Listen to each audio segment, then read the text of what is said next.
akan dijawab oleh Dr. Ma. Saya akan bacakan pertanyaan dari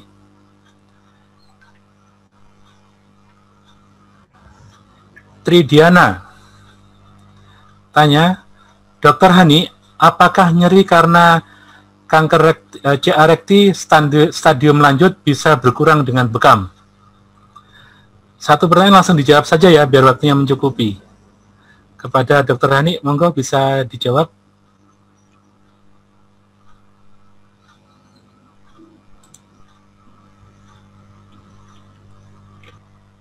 CA rekti artinya kanker di dalam anus. Maka saya menyarankan bekamnya 7 titik sunnah dulu. Kita itibak Rasul. Baru kemudian titiknya di sekitar rektum. Berarti adalah titik sakrum. Medisnya bahasa Arabnya maq'idah atau pinggul. Lalu ditambah titik us-us. Di mana titik us-us? Titik us-us adalah tulang ekor di antara dua pantat. Itu ada di antara lipatan itu namanya titik us-us. Di daerah situ pekan, nyeri, geli, tetapi manfaatnya insya Allah sangat. Baik, Bu Hani mungkin mau menambahkan. Insya Allah sudah bisa dihidupkan mikrofonnya. Untuk teman-teman yang tidak berkepentingan, tolong tidak dihidupkan ini ya. Monggo Bu Hani. Baik, saya coba share screen supaya jelas ya.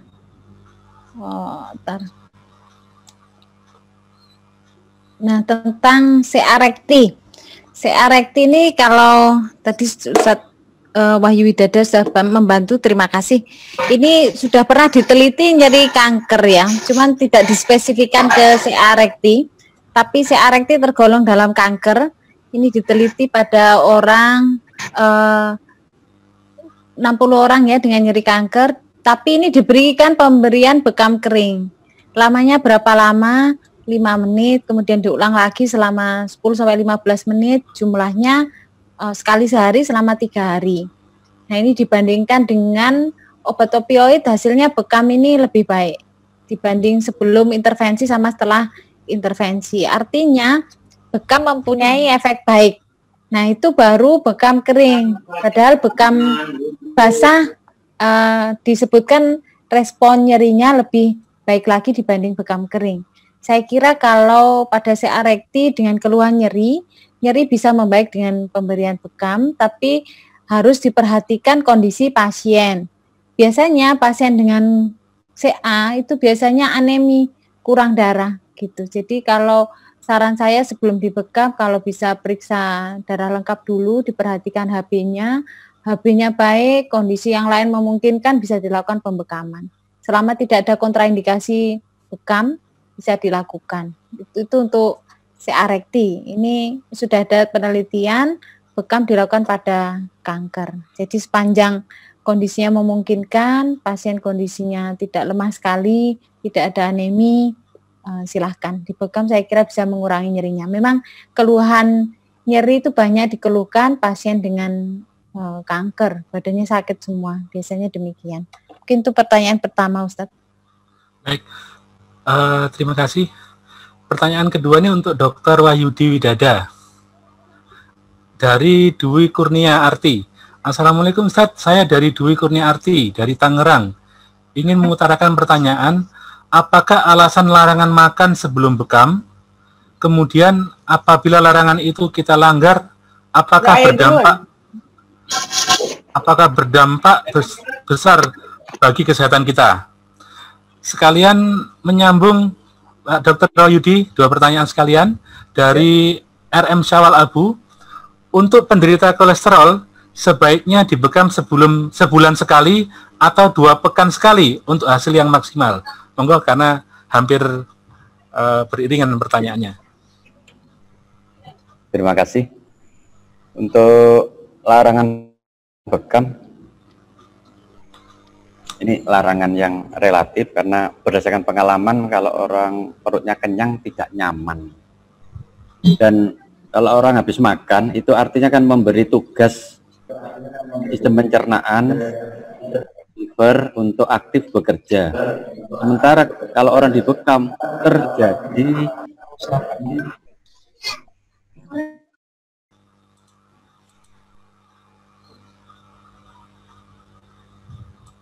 besar-besaran. Makanya kalau orang habis dibekam itu biasanya ngantuk, itu harus dituruti, dia harus tidur. Ini bukan efek obat tidur ya, tetapi tubuh minta waktu untuk fokus recovery. Karena itu ada ini, tapi tidak pernah ditulis. Kalau orang habis bekam sebaiknya tidak melakukan hubungan suami istri. Karena berbekam itu suatu proses yang memberatkan, yang berat, proses berat bagi tubuh, terjadi recovery. Nah, ketika akan melakukan bekam begitu, kalau perut kenyang, dikhawatirkan akan mengganggu pencernaannya. Kedua, untuk kolesterol, untuk bekamnya kapan waktunya, dosisnya bagaimana? Ini relatif ya. Kalau yang mendekati sunnah itu sebulan sekali.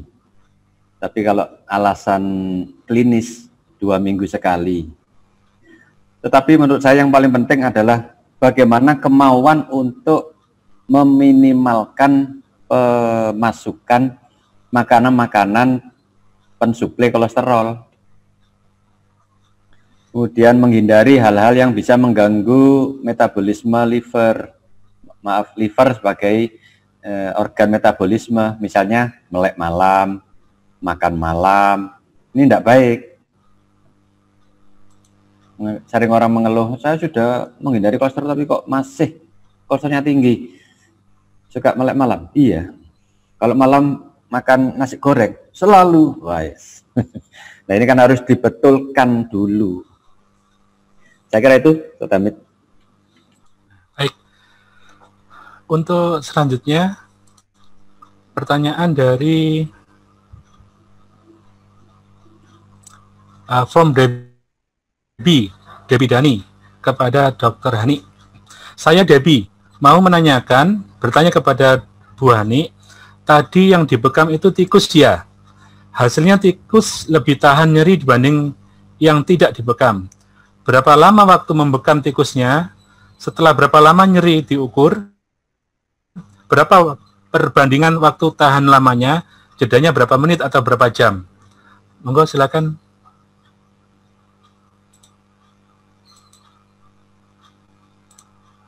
Baik, terima kasih. Mungkin juga saya share screen supaya lebih jelas. Bentar ya, Ustaz. Jadi ini saya kesulitan share screen, nggak apa-apa. Saya coba yang lain. Jadi tikus saya bekam sebanyak 6 kali. Kemudian kenapa kok ketutup? 6 kali, setiap kalinya adalah 5 menit. Kemudian 2 kali seminggu gitu. Ada yang kurang mungkin. Yang dikurang apa? Tidak diberi lama waktu membekam. Bekamnya 5 menit ya. 5 menit. Kemudian titik bekamnya saya 10 kali 10. Harusnya torehan, tapi kulit tikus ternyata berat sehingga saya tidak menoreh. Saya menusuk gitu. Maunya sih menoreh tapi nggak bisa ditoreh. Ternyata kulit tikus keras sekali. Jadi ini pakai kop yang 2 cm, tekanan negatifnya minus 200 mm Hg, 2-5 menit, stasioner, pada kulit yang intak. Jadi dicukur dulu bulu tikusnya. Kemudian dilakukan di punggung kanan kiri bilateral, di vertebra lumbal 45. Ini kebetulan Dr. Imam sudah meneliti di titik ini dan kondisinya membaik, hasilnya bagus. Saya mengadopsi dari penelitian Dr. Imam, L4L5 minus 200 mm Hg. 25 menit ini saya mengambil juga sama dari Dr. Imam dan dari berbagai jurnal. Ada yang pakai 5 menit, ada 5-10 menit, ada 5-20 menit. Saya mengambil yang 5 menit. Menimbang bahwa tikus ini kecil ya, saya mengambil yang menitnya kecil gitu. Terus kemudian yang ditanya tadi cukup ya? Bekam. Nggih, Cukup mungkin misal. itu. Nggih. Ini pertanyaan kepada Ustadz Wahyudi, Dr. Wahyudi Widada. Ya. Dari Afifah Rimawati. Untuk dokter berdua ternyata. Dokter dan Ustadz Wahyudi, kalau nyerinya semakin bertambah setelah dibekam, apa yang harus dilakukan?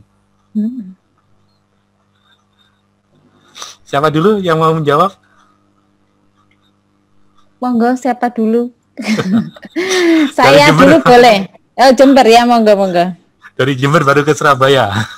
Iya, boleh. Ya, terima kasih. Jadi memang perlu untuk memformalkan bekam itu yang bagaimana? Tariannya itu seberapa? Dokter Imam Subadi sudah menemukan kekuatannya adalah negatif 200 mm Hg. Alhamdulillah itu sangat membantu. Kemudian saya tidak puas, saya membuat sendiri kop dengan lubang tambahan, saya hubungkan dengan pengukur. Jadi ketika saya membekam, saya konfirmasi kepada pasien, apa segini sakit? Sangat sakit, saya kurangi. Segini masih sakit, segini sakit.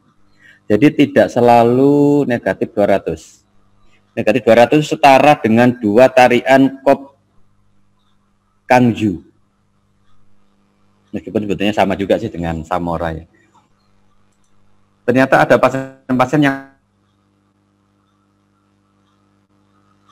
memang karena dia mungkin mengalami febris, subfebris, ini peka nyeri, ambang nyerinya menurun, menjadi negatif 200 atau 2 tarian, maka perlu dikurangi. Pernah saya diskusikan dengan Prof. Taat bahwa kalau bekam itu terlalu kuat dan atau terlalu lama, maka efek yang terjadi adalah paradokdosis. Paradokdosis adalah efek yang didapat berlawanan, sama dengan orang minum CTM tidak bisa tidur, minum kopi ngantuk, begitu. Jadi pada pengekopan yang berlebihan terjadi efek malah menimbulkan nyeri. Begitu? Monggo, Dr. Hani. Baik. Baik, terima kasih. Tadi saya sebutkan di adverse effect yang PowerPoint saya efek samping. Efek sampingnya memang bisa salah satunya nyeri semua di badan gitu. Mungkin itu kaitannya dengan dosis. Dosis itu kalau obat medis ya, kalau obat yang tepat itu didosis sekian sampai sekian. Kurang dari itu tidak bermanfaat, lebih dari itu membawa mudorot, efek samping. Nah, bekam juga sama, kita harus tidak boleh berlebihan gitu. Kalau berlebihan juga seperti yang disampaikan oleh Ustadz Wahyu Widada, hasilnya bukan malah baik, malah jelek gitu. Jadi secukupnya berapa? Secukupnya kalau di jurnal itu jaraknya minimal 2 minggu sampai sebulan gitu, bukan tiap hari. Itu ada yang dilakukan tiap hari itu malah efek sampingnya ada keluar burning ya, kebakaran kayak bakar gitu. Di luar negeri itu blister ada, burning ada. Jadi burning yang lebih parah. Jadi seperti kebakaran yang masuk di yang burning ini mungkin karena juga kena kop yang akibat api itu. Kalau yang blister yang nggak pakai api juga bisa blister. Nah itu jadi harus takaran dosis gitu. Itu mungkin sekalian menjawab ada yang dibekam tapi tidak membaik gitu. Itu seperti halnya dulu ada yang pengobatan dengan madu tapi tidak membaik. Maka diobati lagi dengan madu. Diobati lagi dengan madu sampai ketemu dosis yang tepat gitu. Nah ini permainan dosis ini yang mungkin harus diperhatikan. Jadi mungkin masih butuh uluran tangan para peneliti. Dosis yang tepat itu sebenarnya berapa sih darah yang harus keluar Kalau titiknya sudah ada titik sunnah, tapi dosis harus diperhatikan, jarak waktu, durasi, dan lain-lain. Kalau hari tadi disebutkan oleh Ustadz, tadi ada sunnahnya pagi, kemudian di tengah bulan dan lain-lain, itu mungkin juga harus diperhatikan. Jadi kelebihan tidak baik, kurang pun tidak membawa manfaat gitu. Jadi harus cari dosis yang tepat. Nah, dosis yang tepat itu mungkin sharing penelitian, case report dan lain-lain itu sangat membantu. Makanya saya senang menulis karena tulisan saya yang sedikit itu mungkin bisa jadi dasar pijakan yang lain. Satu pasien membaik itu saya catat, saya bukukan, saya menulis gitu. Entah kepakainya kapan, tapi saya berusaha memberikan sumbangsih semampu saya gitu. Mungkin itu, Ustaz. Masya Allah, ini inspirasi untuk teman-teman sekalian. Setiap klien yang telah diterapi dan membaik perlu dicatat rekam mediknya dengan seksama agar mudah-mudahan nanti kalau memang ada ahli yang mau meriset itu bisa membantu menguak keajaiban dari bekam ini. Ya, Mas Jazakallah khair kepada dua dokter yang telah menjawab pertanyaan Ibu Rimawati. Yang selanjutnya dari Bulukumba, dari dari Bulukumba, dari Ummu Fatimah.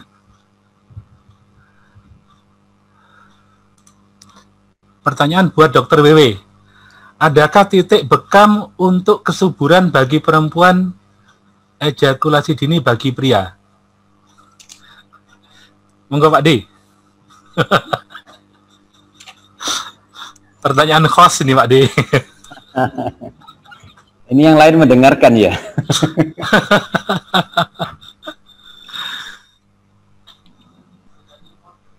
Bismillah. Jadi selain belajar pada kedokteran langsung, saya juga belajar pengobatan Islam, dalam hal ini ruqyah syariah. Jadi penyebab penyakit itu tidak melulu dari faktor fisik, hormonal, seperti itu contohnya ya. Tetapi ada faktor aspek spiritual, aspek dari non medis. Jadi pengalaman, ini jadi saya cerita pengalaman deh. Pengalaman saya menangani pasien dengan keluhan-keluhan fungsi reproduksi, ejakulasi dini, impoten, belum punya anak dan sebagainya. Maka yang pertama harus diperbaiki dulu akidahnya. Adakah perilaku syirik?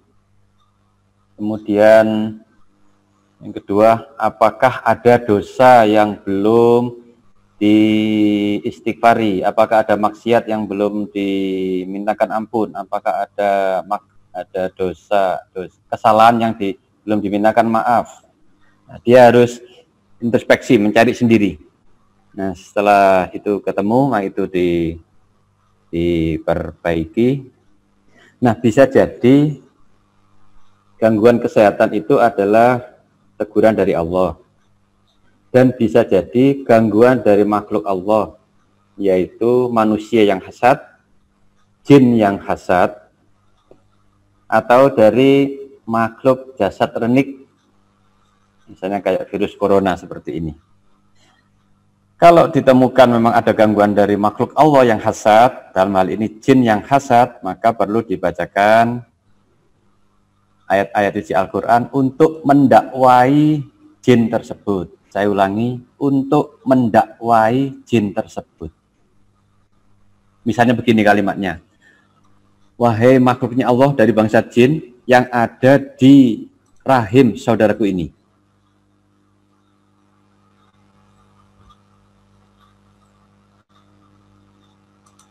Saluran peranakannya, sehingga saudaraku ini mengalami gangguan ejakulasi dini, saudaraku ini mengalami gangguan kesuburan, sampai hari ini belum punya anak, jodohnya terganggu. Saya minta secara baik-baik, bertobatlah kepada Allah, karena tidak diciptakan jin dan manusia kecuali untuk menyembah Allah. Kemudian dilakukan pembekaman, utamakan titik-titik sunnah, lalu tambahnya titik fungsi reproduksi, yaitu di pinggul di belakang, kemudian di depan. di antara pusar dan kemaluan. Ini tempatnya rahim. Tetapi yang paling penting adalah edukasi spiritual agar pasien tersebut memperbaiki dosa-dosa dan kesalahannya. Saya kira itu. Baik, terima kasih Dr. Wahyudi. Sebelum pertanyaan selanjutnya, kita perlu cek dulu audiens kita.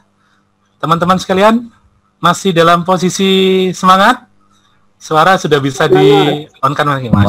Masih. Alhamdulillah, masih. Alhamdulillah. Alhamdulillah masih semangat. Alhamdulillah. Alhamdulillah masih. Kita lanjutkan lagi ya. Ini Masya Allah. Yang selanjutnya, pertanyaan ditujukan kepada Dr. Hani dari Elida. Beliau menanyakan bagaimana dengan pasien yang mengalami akibat nyeri osteoporosis. Dengan dibekam, apakah bisa memperbaiki fungsi pada bagian kaki yang kesulitan untuk ditekuk? Sebentar, Bu Hani, saya buka dulu. Oke. Baik, sebelum saya menjawab yang osteoporosis kaki tidak bisa ditekuk, mungkin saya komentar sedikit tentang bekam basah untuk infertilitas. Terapi ini sudah ada jurnal yang hadir, sudah bisa di-download ini tahun 2016, disebutkan bahwa hijamah bermanfaat untuk wanita infertil untuk mendapatkan kehamilan gitu. Terus kemudian butuh konfirmasi temuan lebih lanjut dari hasil ini pilot, jadi pertama kali terbit. Mungkin itu yang untuk nyeri pada osteoporosis. Nyeri osteoporosis tentu gangguannya ada di tulang. Kalau pada jurnal yang saya baca-baca sampai sekarang bertahun-tahun baca ini belum ketemu yang dihubungkan bekam dengan osteoporosis. Tapi kalau bekam dengan nyeri punggung bawah itu disebabkan banyak hal, salah satunya osteoporosis. Tapi kalau untuk nyeri punggung bawah secara umum dia bermanfaat untuk menurunkan nyerinya. Jadi mungkin baru yang sepemahaman saya baru sampai tahap untuk menurunkan nyeri saja, tapi tidak sampai ke perbaikan di dalam tulang. Itu belum ada penelitian yang saya dapatkan gitu. Allahu a'lam, mungkin ke depan ada yang meneliti dan mendapatkannya, itu saya sampai sekarang saya belum menemukannya. Tapi yang jelas kita yakini bahwa bekam ini sunnah, yang artinya akan membawa kebaikan untuk kita semua gitu. Mungkin itu, Ustaz. Baik. Monggo untuk pertanyaan yang osteoporosis tadi sudah cukup, Bu? Sampun, iya. Sampun, baik. Sebentar.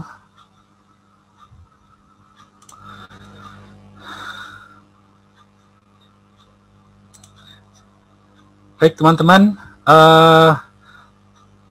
Silakan kalau ada yang mau bertanya secara live, saya berikan kesempatan. Silakan mengajukan, nanti akan saya on-kan mic.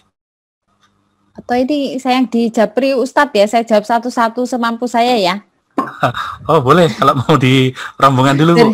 Daripada utang PR saya, Ustadz. Yeah. Ini ada pertanyaan dari Kendari, bagaimana jika seandainya pasien mengalami keluhan nyeri tapi kondisi umum pasien lemah, apakah dapat dilakukan wet cupping terapi? Karena dalam konsep tradisional Chinese medicine terapi, apabila kondisi klien lemah, denyut nadi lemah, dan tekanan darah menurun dikenal dengan sindrom rumah dingin, itu tidak dianjurkan wet cupping terapi. Atau seperti apa pandangan dalam dunia medis? Apakah antara keluhan nyeri, keadaan umum, klien lemah, dan terapi bekam basah? Kalau dalam pandangan medis, kita selalu memperhatikan nyeri tidak sekedar keluhan biasa, tapi kita harus memperhatikan kondisi lain. Jadi kondisi pasien secara umum seperti kesadaran pasien, kemudian denyut nadi atau vital sign ya, denyut nadi, tensi, tekanan darah, temperatur dan lain-lain kita perhatikan. Kalau kondisinya lemah, itu kalau di dalam medis kadang malah pasien dehidrasi dan lain-lain yang itu butuh hidrasi, butuh penambahan cairan, jadi diinfus dan lain-lain. Kalau kondisinya lemahnya karena kurang cairan, kita keluarkan cairan, tentu hasilnya tidak lebih baik gitu. Jadi kita tetap perhatikan kondisi umum pasien. Saran saya kalau pasiennya kondisinya denyut nadinya lemah, tekanan darah menurun, maka sebaiknya menurut saya dihindari dulu sampai kondisinya memungkinkan, kita bisa membantu kondisi pasien. Untuk yang pertama, saya boleh lanjut Ustadz? Daripada bawa PR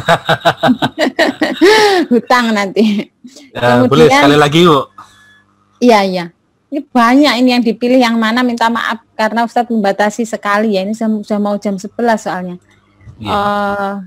Kemudian ini untuk efek bekam, apakah bersifat permanen dan dibutuhkan terapi berapa kali untuk terapi optimal?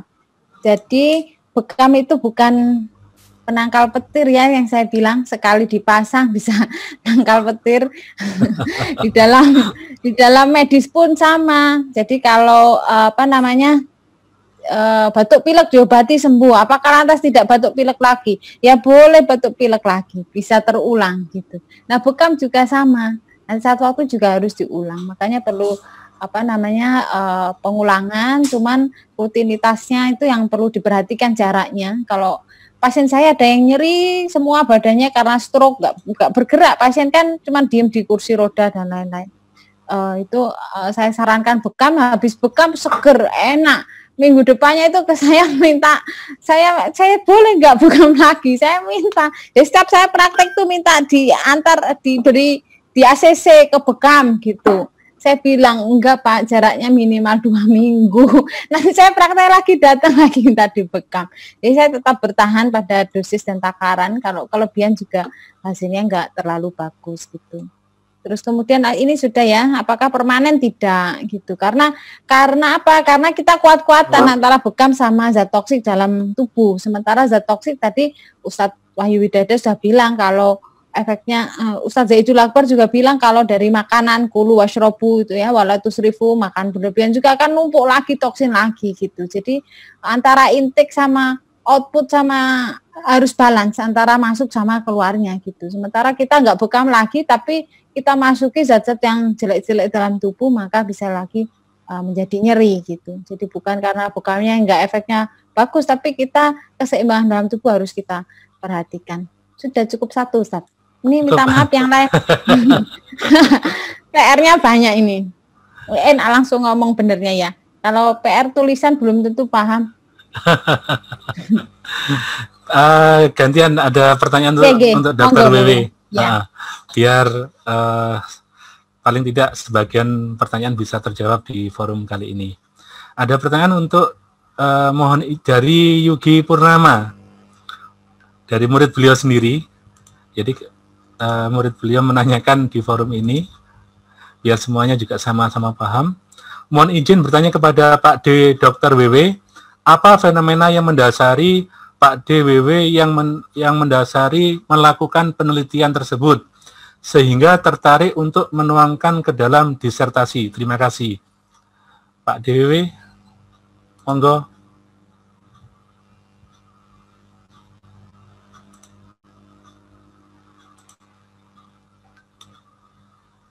Pak DWW.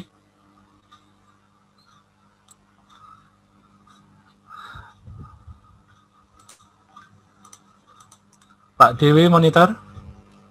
Lagi ngopi Pak Dik. Belum diklik. Ini sudah nih.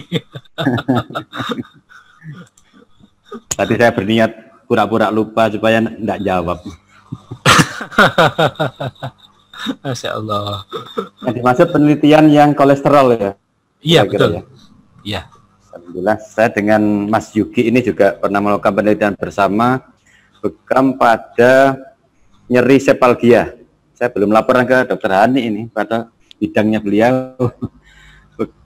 Bekam pada nyeri sepalgia. Alhamdulillah hasilnya luar biasa. Nih Mas Yugi ini waktu itu bimbingan saya. Lalu Mas Yugi langsung diuji oleh dekannya langsung sebagai mahasiswa pertama yang ujian dan mahasiswa pertama yang lulus duluan. Alhamdulillah hasilnya sangat baik. Kemudian saya meneliti kolesterol ini karena saya lihat pada dasarnya masyarakat ini sedang menuju sakit, tampak sakit. Apa penyebabnya? Karena faktor makanan. Faktor makanan la tusrifu ini dilanggar. Jangan berlebih-lebihan dilanggar. Sehingga terjadi sindrom metabolik, dalam hal ini hiperkolesterol, hipertrigliserid, hiperweight. Maka ini tentu topik yang menarik. Saya melakukan penelitian, saya ambil saja kolesterol LDL. Saya harus kuliah khusus selama 1 tahun hanya untuk mempelajari kolesterol LDL karena tidak ngerti-ngerti. Alhamdulillah saya menemukan sesuatu yang luar biasa. Ternyata makrofag itu bisa memakan kolesterol. Makrofag itu. Dan makrofag bisa diinduksi, bisa distimulasi melalui bekam. Di samping dengan herbal dan keseimbangan pola hidup. Ternyata dengan bekam ini saya dapat beberapa materi dari Dr. Hani. Jadi kulit yang dibekam itu akan mengalami kerusakan di mid sel. Selnya mengalami kerusakan, itu direspon oleh tubuh dengan cara meningkatkan sel-sel imun karena dikiranya ini ada sesuatu yang berbahaya. Di mid sel atau sel rusak ini pada keratin oleh tubuh dikiranya ini berbahaya bagi tubuh, maka diproduksilah sel-sel imun dengan maksud untuk melokalisir, untuk mengatasi masalah penyebab kerusakan kulit. Padahal pada pasien ini kebetulan pasien hiperkolesterol tidak ada infeksi, yang ada kolesterol LDL yang jumlahnya berlebihan di dalam tubuh. Maka makrofag kemudian mencaploi.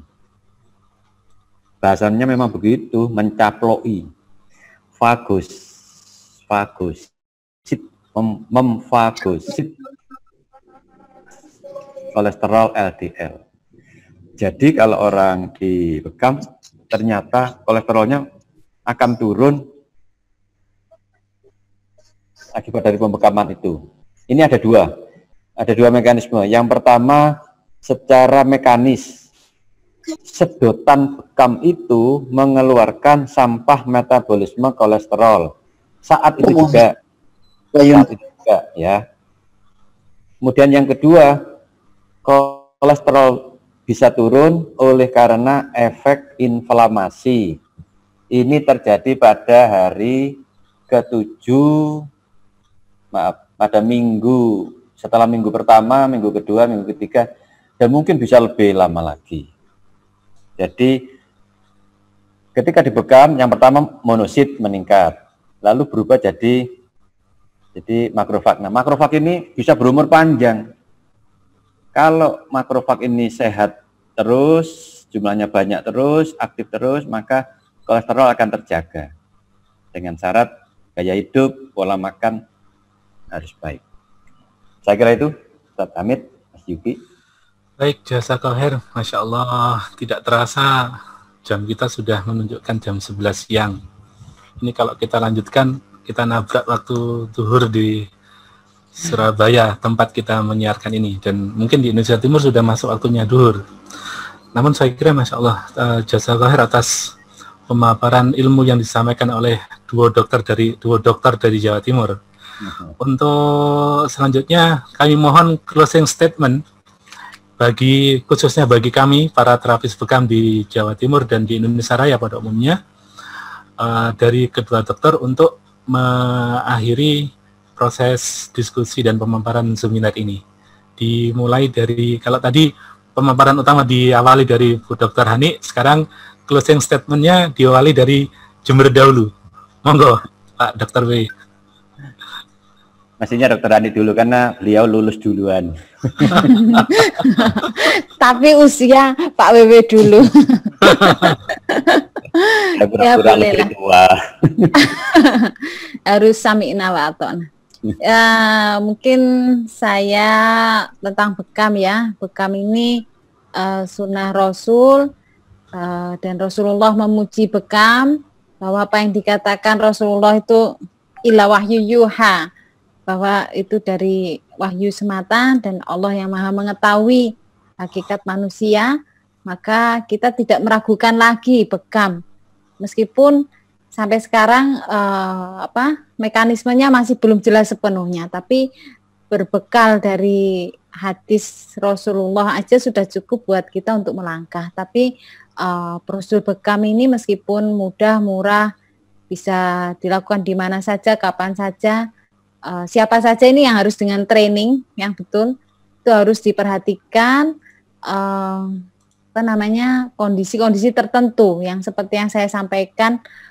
Anemi meskipun bisa bekam bisa menurunkan vertigo, tapi kalau vertigonya karena anemi di bekam pasien lebih parah. Itu saya temui ada 2 pasien yang datang ke saya, keluarnya vertigo, datang ke bekam tapi tambah parah. Terus saya hanya lihat mata ini, matanya ada anemi enggak, kemudian saya lihat ada anemi, saya cekkan lab, ternyata memang HB-nya turun. Jadi kalau HB-nya turun di bekam mungkin ya menjadi lebih parah. Jadi tidak serta-merta kalau kita melihat ada keluhan kemudian dibekam kita berharap sembuh, tapi harus cari kira-kira penyebabnya apa. Nah, itu yang mungkin kita perlu belajar terus, mau baca berkali-kali juga nggak selesai-selesai ya.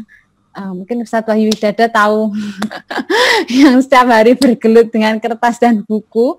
Saya menyiapkan materi ini pun saya baca banyak, ratusan jurnal ada saya baca sekilas-sekilas gitu, tapi tetap nggak selesai karena memang Allah ilmunya maha luas gitu ya. Itu mungkin itu jadi dilakukan karena insya Allah ada hal yang baik, pasti ada hal yang baik di dalamnya, tapi harus tetap berilmu bagaimana cara menorehnya, bagaimana cara sterilisasi sehingga efek samping yang kemungkinan muncul itu bisa kita minimalisir. Jadi kayak tadi yang badannya malah capek semua, itu pun pernah saya alami saat bekam. Karena saya merasa nyaman, saya pengen dibekam di banyak titik. Selesainya saya, itu permintaan saya. Dan mungkin kalau saya dokter yang bekam, ikut aja, nggak berani nyetop. Jadi akhirnya saya capek pos bekam, itu memang nyata dan fakta gitu ada. Terus kemudian untuk menambah sedikit yang disampaikan Ustadz Wahyu Widada ya, tadi pasien penelitiannya bagus ya, menurunkan LDL itu di luar negeri banyak diteliti memang menurunkan LDL, tapi belum sampai mekanisme. Nah, Pak Widada ini yang menemukan mekanismenya. Alhamdulillah sudah ketemu. Kalau di sisi lain kolesterol itu kan ada HDL, LDL, kolesterol dan TG ya. HDL itu yang baik, yang 3 lainnya jelek. Kalau di pasien saya dulu sering menemukan di klinik ya, pasien yang nyeri semua dengan obat-obatan terus menerus, saya takut efek samping lambung, maka saya kirim ke bekam. Ternyata saya menemukan temuan yang tidak sengaja ya, itu TG-nya ikut turun, ikut membaik, kolesterol ikut membaik gitu. Maka saya semakin belajar lagi sehingga tahu bahwa efeknya bekam tidak hanya untuk nyeri, tapi bisa untuk jerawat, bisa untuk mastitis ya, mastitis, nyeri payudara dan lain-lain gitu. Nah, semakin saya belajar semakin saya tahu bahwa memang efeknya banyak, dan terakhir saya mengetahui bahwa stimulasi lokal di kulit itu efeknya sistemik gitu, efeknya sistemik. Nah, sistemik yang bagaimana? Tentu Allah yang maha tahu semuanya, itu banyak yang bekerja mengatur diri sendiri. Mungkin dengan bekam itu balance-nya baik gitu. Kalau kita dosis kelebihan ya, satu kelebihan itu hasilnya jelek. Nah, ini mungkin bisa mengatur balance sehingga terjadi homeostasis tubuh. Itu yang PR besar. Tapi kita sudah meyakini bahwa bersyukur menjadi muslim ya, sudah diberi jalan terang, maunya kemana itu sudah ada pakem, kita tinggal jalan aja gitu. Jadi mungkin itu yang closingnya ya, closingnya panjang amat. Mungkin kalau dikasih waktu 2 jam pun saya nggak selesai bicara. Closingnya lebih panjang dari pemaparannya. Masya Allah. Nggak ada selesainya. Baik, terima kasih Ustadz. Saya kembalikan. Baik, terima kasih Bu Dokter. Jadi dari beliau yang penting ada dari perintah Allah dan Rasulnya, jalani saja, insya Allah ada kebaikan. Selanjutnya closing statement dari Dr. Wahyudi Widada, dipersilakan. Oke. Terima kasih. Jadi itu ada kata yang menarik dari Dr. Ani. Efeknya jejasnya lokal ya, traumanya lokal, tetapi efeknya sistemik. Kalimat ini sederhana tapi luar biasa. Bekamnya ini kan titiknya lokal itu aja, mungkin 7 titik, tapi efeknya sistemik. Begitu menurut Dr. Ani, ini dokter, ustadzah. Saya ingin memberikan close statement. Kalimat saya ini sering saya ulang-ulang. Pada bekam, utamakan edukasi spiritual. Jangan hanya bekam keterampilan. Saya ulangi, pada pembekaman, utamakan edukasi spiritual. Jangan hanya bekam keterampilan. Maksudnya, orang yang dibekam harus kita berikan dakwah, syiar tentang perbaikan akidah, ibadah, dan akhlak. Jangan hanya pokoknya memenuhi SOP. Eman sekali kalau begitu. Dan saya lihat, saya amati, dan ini salah satu penelitian dari Ibu Aminah, istrinya Ustadz Katur. Orang yang dibekam ternyata menunjukkan kecenderungan ibadahnya membaik. Orang yang dibekam, baik pembekamnya maupun pasiennya, ibadahnya membaik. Begitu. Terima kasih. Semoga dari kami berdua ini cukup memberikan kehausan ilmu tentang bekam. Moga-moga dengan adanya tiga dokter yang dari UNER ini, yang hari ini 2 orang, ini bisa menjadikan dakwah Tibun Nabawi di Jawa Timur khususnya bisa semakin bagus, semakin gencar, dan harapan kami kelak nanti kami harus punya Akademi Pengobatan Islam. Demikian, Assalamualaikum warahmatullahi wabarakatuh. Waalaikumsalam warahmatullahi wabarakatuh. Masya Allah.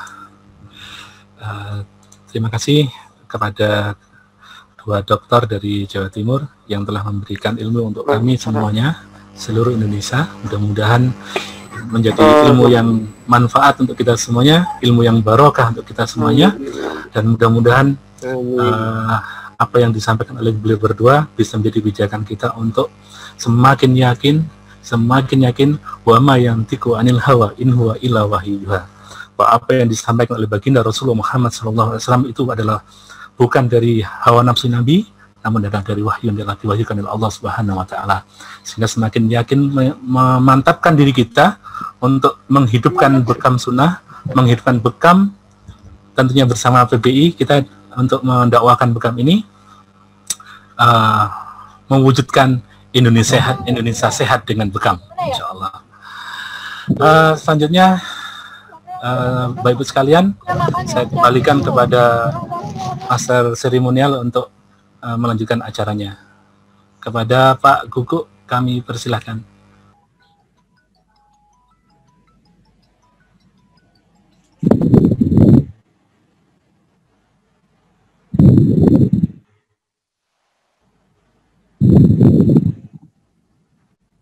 Sekalian, kami selaku panitia menyampaikan banyak terima kasih pada Ketua PPI Pusat, Ustadz Dr. Zaitul Akbar, kepada dua narasumber